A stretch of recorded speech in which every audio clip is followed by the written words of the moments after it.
கூடத்தில் இருந்த ராம லக்ஷ்மணர்களும் சீத்தையும் பர்ணசாலையில் சந்தோஷமாகவே காலம் கழித்து வந்தார்கள். லக்ஷ்மணனும் சீத்தையும் பக்கத்தில் இருக்க எனக்கு என்ன குறை என்று எண்ணினான் ராமன்.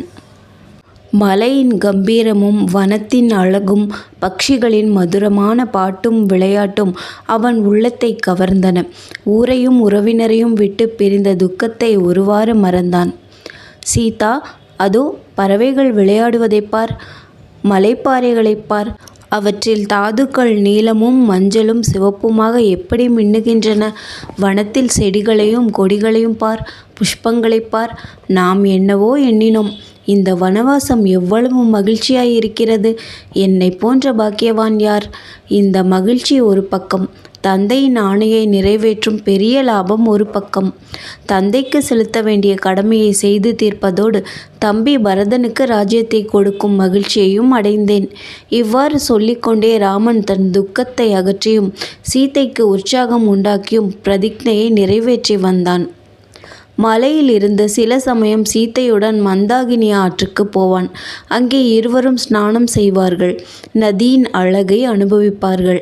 மணல் குன்றுகளைப் பார், அன்னங்களும் பறவைகளும் தாமரை கொடிகளிடையே விளையாடுவதைப் பார். ஆற்றின் அழகு உன் அழகைப் போலவே இருக்கிறது காதலி என்பான் ராமன். இந்த நதிக்கரை எவ்வளவு மனோகரமாக இருக்கிறது. மிருகங்கள் இறங்கி நீர் குடிக்கும் துறையில் ஜலம் சிவந்து எவ்வளவு அழகாக இருக்கிறது. இதற்கு சமானம் குபேரனுடைய சவுக்கந்தி சரசும் இல்லை. அதோ பார், ரிஷிகள் நீராடுகிறார்கள். சிலர் சூரியனை உபாசித்து நிற்கிறார்கள்.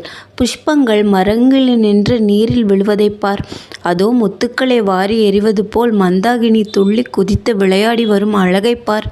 பட்டண வாசத்தை விட இந்த வனவாசம் எவ்வளவோ இன்பமாய் இருக்கிறது. இது நம்முடைய பாக்கியம். ரிஷிகளும் சித்தர்களும் இங்கே நதியில் தினமும் நீராடுகிறார்கள்.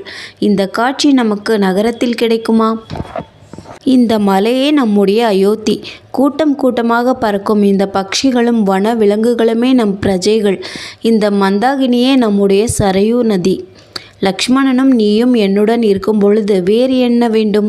ஆற்றில் மிருகங்கள் ஒன்றை பார்த்து பயமின்றி நீர் குடித்து வருவதை பார்த்தால் எவ்வளவு ஆனந்தமாய் இருக்கிறது. இந்த நதியில் நீராடி இங்கு கிழங்கும் பழங்களும் புசித்து உன்னுடன் காடும் மலையும் சுற்றி மகிழ்ச்சி அடையும் பொழுது நான் அயோத்தியையாவது ராஜபதவியாவது ஏன் நினைக்க வேண்டும்? இவ்வாறு சக்கரவர்த்தி திருமகன் ஜானகியுடனும் தம்பி லக்ஷ்மணனுடனும் ஆற்றங்கரையிலும் மலையிலும் வனத்திலும் சஞ்சரித்து கொண்டு சந்தோஷமாக காலங்கழித்து வந்தான். மலைச்சாரலில் ஓரிடத்தில் நிம்மதியாக